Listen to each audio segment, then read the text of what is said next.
हर हर महादेव दोस्तों, मैं हूं आप सबकी दोस्त और होस्ट यानी डार्क सोल और लेकर हाजिर हूं आप सबके लिए मेरी पहली बीवी का 18वां भाग। तो ज्यादा समय ना गवाते हुए चलिए कहानी को शुरू करते हैं। पर कहानी शुरू करने से पहले आप सबसे मेरी छोटी सी रिक्वेस्ट है कि प्लीज मेरे चैनल को सब्सक्राइब कर लें और बेल आइकन को प्रेस कर लें।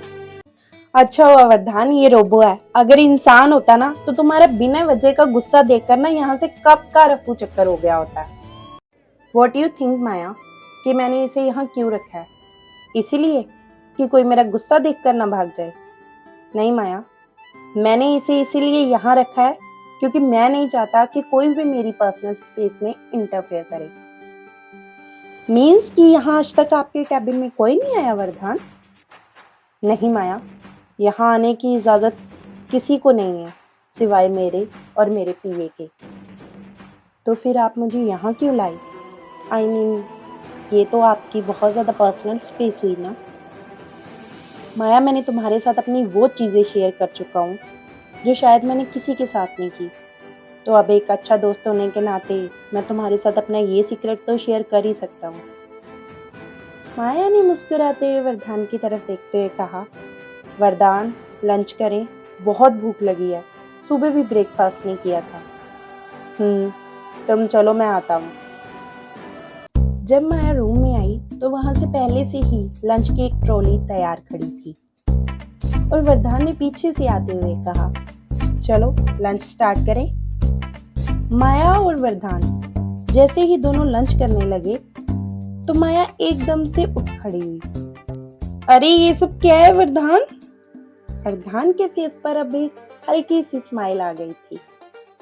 सैलेड्स, फ्रूट्स और ये जूस, ये सब क्या है वरदान? लंच है या पेट को सजा देने का तरीका? सॉरी माया, रोबो में खाना बनाने का फीचर नहीं है और मैं भी डाइट पर हूँ, तो मुझे तो कोई प्रॉब्लम नहीं होती इस सब से। अरे भाड़ में गई आपकी डाइट और भाड़ में जाइए रोबो, मुझे बस खाना चाहिए, वो भी ढंग का। वैसे भी तुम्हारे चक्कर में मैंने सुबह ब्रेकफास्ट ही नहीं किया था।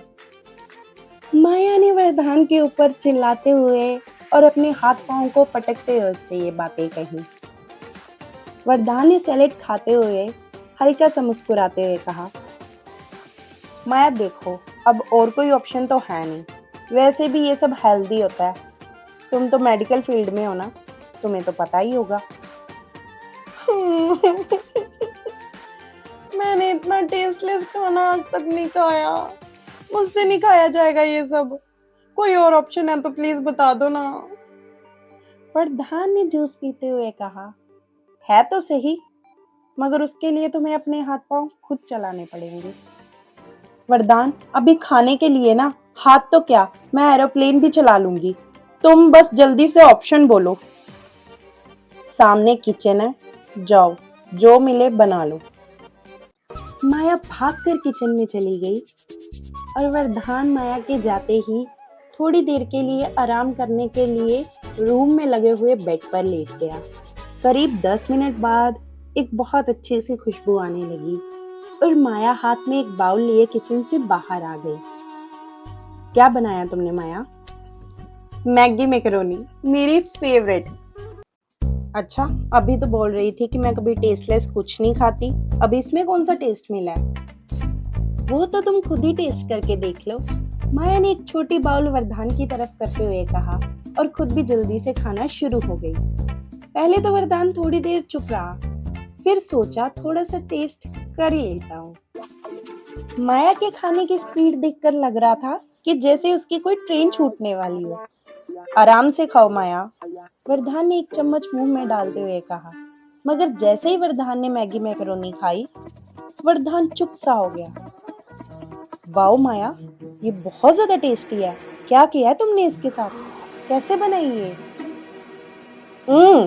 ज्यादा कुछ नहीं किया, बस अपने पंजाबियों का तड़का लगाया इसमें।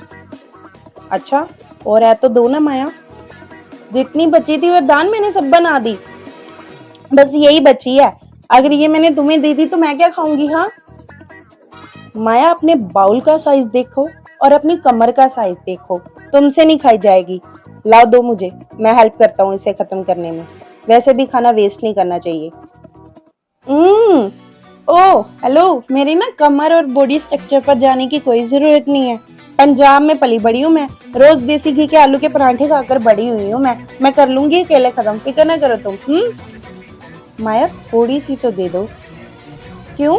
तुम तो डाइट पर थे ना, अब क्या हुआ? अच्छा बताओ, जूठा खा लोगे मेरा? माया ट्रेनिंग और जंग के दौरान हमने जूठा तो छोड़ो, घास, कीड़े मकोड़े और कच्चे जंगली जीव तक खाए हैं, गंदा पानी तक पिया है। तुम ये कह सकती हो कि मैंने जिंदगी में बद से बदतर हालत और अच्छी से अच्छी लग्जरी लाइफ देखी है, इसीलिए मुझे अब इन सब से कोई फर्क नहीं पड़ता। अच्छा ठीक है, दे दूंगी, लेकिन बदले में मुझे क्या मिलेगा? हाँ अच्छा, बिजनेसमैन के साथ डीलिंग? हाँ तो बताओ क्या मिलेगा मुझे इसके बदले में? तुम बताओ, तुम्हें क्या चाहिए? प्रधान ने बड़े ही स्टाइल से अपनी एक आईब्रो को ऊपर उठाते हुए पूछा। माया ने आगे हाथ बढ़ाते हुए कहा, तो दो वादा कि मेरा हमेशा बेस्ट बडी बनकर रहोगे, कभी मुझे चीट नहीं करोगे। जैसे नहीं, माया कहते कहते जैसे एकदम से रुक गई। आई मीन कि अगर तुम्हें मुझसे कभी कुछ कहना हुआ तो तुम मेरे सामने ही कह देना, चाहे तुम्हारे दिल में कभी नफरत भी आ जाए तब भी अपने दिल में मत रखना, बस धोखा मत देना। अगर तुम नहीं भी कहती तब भी मैं तुम्हें कभी चीट नहीं करता। वरदान ने माया के हाथ पर अपना हाथ रखते हुए उससे ये बात कही। अच्छा चलो अब लाओ दो मैगी मैकरोनी। माया ने वरदान के हाथ पर बाउल रखा और खुद वॉशरूम में चली गई। वरदान ने अपना काम आज जल्दी खत्म कर दिया था और माया को लेकर शाम को जल्दी घर आ गया। माया और वरदान जब लौट कर घर वापस आए तो उनके चेहरे पर सुबह की शिकन का कोई निशान बाकी नहीं था। अरे वरदान, आज तुम इतनी जल्दी, और माया तुम्हारे साथ कैसे?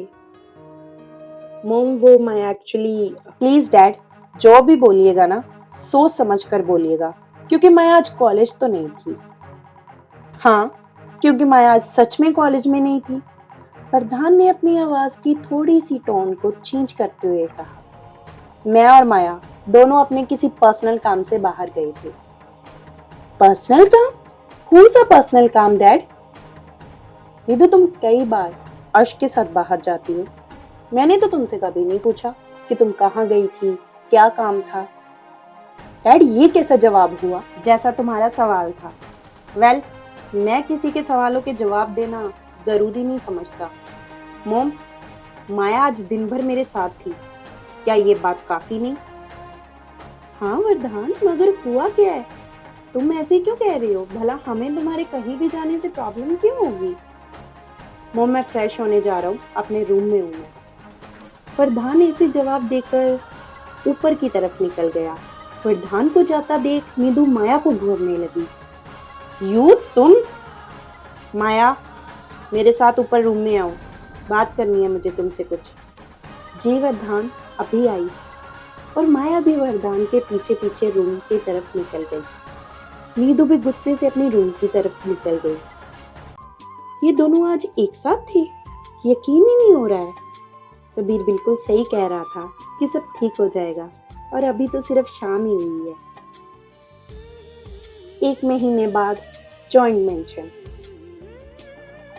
वरदान सीढ़ियों से नीचे उतर रहा था। डैड, डैड, डैड मेरी बात सुनिए डैड। बोलो नीधू, सुनाई देता है मुझे, क्या हुआ? डैड, मैं पिछले कितने वक्त से आपसे बात करने की कोशिश कर रही हूँ, आप मुझे इग्नोर क्यों कर रहे हो? क्या अब मैं आपकी बेटी नहीं रही? और तुम्हें ऐसा क्यों लगता है कि मैं तुम्हें इग्नोर कर रहा हूँ? बाकी सब घर वालों को तो कभी नहीं लगता कि मैं उनको इग्नोर कर रहा हूँ, फिर तुम्हें क्यों? और रही बात मेरी बेटी होने की, तो ये सच तो दुनिया में कोई नहीं बदल सकता कि तुम मेरी बेटी हो। तो फिर क्या प्रॉब्लम है डैड? आप क्यों कर रही हो ये सब कुछ? नीदू, समझ तो मुझे तुम्हारी प्रॉब्लम नहीं आ रही है। बेटा तुम क्या चाहती हो? मैं अपना सारा काम छोड़कर तुम्हें पैम्पर करूं? नीदू, तुम अब कोई छोटी बच्ची नहीं हो जिसे अब मेरी उंगली पकड़कर चलने की जरूरत है। कुछ वक्त पहले एंगेजमेंट हुई थी तुम्हारी, और कुछ वक्त बाद शादी हो जाएगी। फॉर गॉड से अब जिद करना नहीं, जिम्मेदारियां लेना सीखो। आई नो तुम मेरी बहुत अच्छी बच्ची हो और ये कर सकती हो। वरदान, क्या हुआ? सब ठीक है ना? कोई बात हुई है क्या? नहीं मॉम, बस अपनी बेटी को समझा रहा था कि अब वो बड़ी हो गई है, कुछ वक्त बाद शादी हो जाएगी तो बहुत सी जिम्मेदारियां इसके कंधों पर होंगी, तो उसे इसके लिए पहले से प्रिपेयर रहना होगा। बस यही समझा रहा था। बात करते हुए वरदान, निधु और वसुंधरा सब ब्रेकफास्ट टेबल पर आ गए। मॉम, आज ब्रेकफास्ट में आलू के परांठे हैं क्या? वरदान ने चेयर को खींचकर उस पर बैठते हुए वसुंधरा से ये बात पूछी। हाँ, लेकिन तुम्हें कैसे पता? अरमान ने एकदम से फटाक से जवाब देते हुए कहा। अरे पता कैसे नहीं चलेगा बड़ी माँ, आज परांठे माया ने जो बनाए हैं, उसके परांठों की खुशबू तो दूर से ही आनी शुरू हो जाती है। ब्रेकफास्ट रेडी है, माया ने किचन से निकलते हुए बड़े ही चहकते हुए ये बात कही। कुछ भी कहो माया, तुम्हारे जैसे वर्ल्ड क्लास आलू के परांठे कोई नहीं बना सकता। मतलब एकदम बेस्ट होते हैं तुम्हारे परांठे, दिल करता है बस खाते ही जाओ, खाते ही जाओ। वो तो ठीक है अरमान भैया, लेकिन आपने सोचा है हमारे घर के कितने फैमिली मेंबर हैं? अगर सब आपके जैसे खाना शुरू हो गए ना, तो मैं तो पूरा एक हफ्ते तक किचन से बाहर नहीं आने वाली। माया की बात सुनकर सब ब्रेकफास्ट टेबल पर बैठे हुए खाते हुए। मैंने सबके लिए ना 2-2 परांठे ही बनाए हैं, क्योंकि इससे ज्यादा बनाने की कैपेसिटी मेरे अंदर तो नहीं थी। कोई बात नहीं माया, आओ तुम भी बैठकर नाश्ता करो। 1 मिनट मम्मा, मैं पहले सर्व कर देती हूँ, उसके बाद बैठती हूँ। माया ने सबको परांठे सर्व कर दिए। जब वरदान के पास आई तो माया ने वरदान की तरफ देखते हुए कहा, अरे वरदान, आपका तो मुझे याद आया, आप तो डाइट पर हो ना, आप मेरे आलू के परांठों के लिए थोड़े ना डाइट छोड़ दोगे, है ना? माया ने शरारती सा मुस्कुराकर मुंह बनाते हुए वरदान की तरफ देखा। वरदान माया की तरफ घूर कर देख रहा था। अरे माया, वरदान भाई अपनी फिटनेस के साथ कोई कॉम्प्रोमाइज नहीं करते, वो डाइट छोड़ दें, हो ही नहीं सकता। अरमान ने माया का साथ देते हुए उससे ये बात कही। पर आई स्वेयर वरदान, अगर तूने परांठे नहीं खाए ना, तो तू जानता नहीं तू क्या मिस कर देगा। पर आई नो, डाइट भी तो जरूरी है। कबीर ने ये बात वरदान के बड़े ही मजे लेते हुए कही। वरदान ने कबीर को घूरते हुए मन में उससे ये बात कही। अच्छा बच्चों, अब बाप से होशियारी। हाँ कबीर, तू बिल्कुल सही कह रहा है, डाइट बहुत ज्यादा जरूरी है, नहीं तो तुम्हारी, श्लोक और अरमान की तरह मेरी भी तो तोंद बाहर आ जाएगी। अबे चलो, कौन से एंगल से तुझे देख के हमें लगता है कि हमारी तोंद बाहर आ जाएगी? अबे 6 बिस्किट मेरे स्टमक पर बने हैं और वो तुझे तोंद नजर आती है? हाँ तो नहीं है तो इसी तरह से ऑयली खाते रहोगे तो आज नहीं तो कल तो बिस्किट तुम्हारे स्टमक से गायब हो ही जाएंगे, और फिर साक्षी, आस्था और तमन्ना को ही दिक्कत होगी। मुझे तो कोई प्रॉब्लम नहीं है, आराम से खाओ भाई। कबीर ने जैसे ही अपनी नजरें घुमाई तो साक्षी कबीर को ही घूर के देख रही थी। ऐसे क्या देख रहे हैं, बिल्कुल सही कह रहे हैं जेठ जी, आलू के परांठे खा खा कर ना तोंद बाहर आ जाएगी। माया, आज के बाद ना इनके लिए आलू के परांठे बनाने की कोई जरूरत नहीं है। ओके दीदी, और इनके लिए भी माया। आस्था और तमन्ना ने भी माया को मना करते हुए उससे ये बात कही। ओके दीदी, डन। अरे पर परांठे तो, अरे चुप रहिए आप, बड़े आए परांठे खाने वाले। लेकिन साक्षी, मैं पूरा फिट हूँ। फिट हो, पर ज्यादा देर इसी तरह से ऑयली फूड खाओगे तो फिटनेस खराब होने में ज्यादा वक्त नहीं लगेगा। वरदान अब बड़े ही स्टाइल से अपने तीनों भाइयों की तरफ देख रहा था। ओहो, ये सब छोड़ो, परसों करवा चौथ का व्रत है। माया और निधु, तुम दोनों का ये पहला फास्ट है, तो तुम दोनों अच्छे से रेडी रहना इस फास्ट के लिए। माया, तुम्हारे मायके से तो कल ही करवा चौथ का शगुन आ गया था बेटा, मैं बताना भूल गई थी। और निधु, आज या कल तुम्हारे ससुराल से भी करवा चौथ का शगुन आ जाएगा। दादी, ये वही फास्ट है ना जो मैरिड वीमेंस अपने हस्बैंड के लिए रखती हैं? निधु ने ये बात माया की तरफ देखते हुए कही। हाँ निधु, ये वही फास्ट है जो एक औरत अपने पति की लंबी उम्र और सलामती के लिए रखती है, मगर जिनका रिश्ता हो चुका हो वो लड़कियां भी ये फास्ट रखती हैं अपने होने वाले पति के लिए। बस वो ये फास्ट चांद को देखकर नहीं बल्कि तारे को देखकर खोलती हैं। तुम सबको जो भी शॉपिंग करनी है ना, आज और कल कर लेना, क्योंकि ये फास्ट की पूजा हमारी सोसाइटी हॉल में ही होनी है, जहाँ सोसाइटी की सारी फीमेल्स होती हैं, तो तुम दोनों को सबसे अच्छा दिखना है वहाँ, समझ गई? ओके दादी, मैं अर्श को कॉल करके बता दूंगी कि उसे भी हमारे सोसाइटी हॉल में आना होगा पूजा के लिए। वरदान माया की तरफ देख रहा था जो बस परांठे खाने में बिजी थी। जब सब उठकर ब्रेकफास्ट टेबल से चले गए तो वरदान ने माया के हाथ से परांठे की प्लेट छीन ली। शर्म नहीं आती, मेरे सामने 3 परांठे चट कर गई मानो बिल्ली कहीं की। और प्लेट में जो एक परांठा पूरा पड़ा हुआ था वो वरदान अकेले लेकर 9-2-11 हो गया। वरदान मेरा परांठा! माया ने जोर से पाँव को पटकते हुए वरदान से ये बात कही। अगला दिन शाम का वक्त। वरदान जब शाम को घर लौटा तो आगे घर की सभी लेडीज मेहंदी लगवा रही थी और घर के सभी जेंट्स लिविंग एरिया में बैठे हुए थे। वरदान को आता देख निधु वरदान के पास चली गई। डैड, मेरी मेहंदी कैसी लगी है?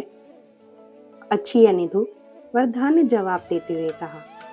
तुमने अर्श को नहीं दिखाई अपनी मेहंदी?